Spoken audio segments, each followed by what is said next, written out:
العربيه ديت مقلوبه.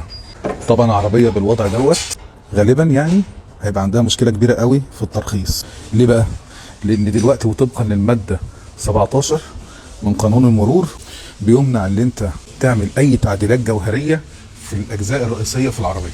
الحاجات الجوهريه زي السقف، زي القايم، زي الشاسيه، الحاجات دي كلها ممنوعه دلوقتي اللي انت تغير فيها. فبالتالي صاحب العربيه للاسف مش هيعرف يرخصها ولا هيعرف يمشي بيها. هندسه، ازي حضرتك؟ الحمد لله رب العالمين. ازيك يا استاذ احمد؟ الله يخليك. العربيه دي هيتعمل فيها ايه؟ اسمح لي بس، طبعا انت استاذنا وانا والله مش بعلي على حضرتك ولا حاجه. لا. بس لا، هو ان شاء الله رب العالمين العربيه دي هتترخص، والعربيه دي مش هيكون فيها اي مشاكل. هتقول لي ليه؟ لان العربيه دي مش هيتم فيها استخدام اي قطعيات بالمره، ولا من القوايم ولا من السقف يعني، ولا في اي جزء في العربيه. يعني العربيه ديت والقوايم اللي مخبوطه دي مش تلحم فيها؟ لا خالص.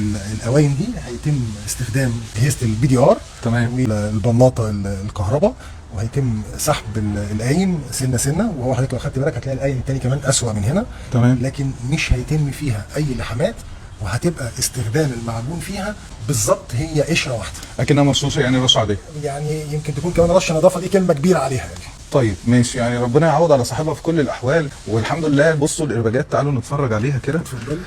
بصوا الارباجات ضربت في الجنب. طبعا هي وسائل حمايه مهمه جدا ان هي تكون موجوده في اي عربيه بصراحه. يعني هو كل اللي في العربيه طلعوا سلام يا هندسه، صح؟ الحمد لله، اللهم لك الحمد. كل الناس الحمد لله رب العالمين طلعوا سلام، ومفيش اي حد حصل له اي حاجه بفضل الله سبحانه وتعالى. هو ربنا سبحانه وتعالى اراد بقى ان العربيه دي تيجي عندنا، ودي هديه بسيطه احنا هنقدمها لهم على الحمد لله ان ربنا نجاهم الحمد لله. ووعد قدام حضرتك. الارباجات دي هيتعمل فيها ايه؟ لا، الارباجات دي احنا قشره التابلو بتتغير، الارباج بتاع الطاره بيتغير، ارباجات السقف بتتغير، والاحزمه وبترجع. مش مجرد، انا اسف عشان في بعض الناس بتعمل ايه بقى؟ بتحط مقاومات وتقفل.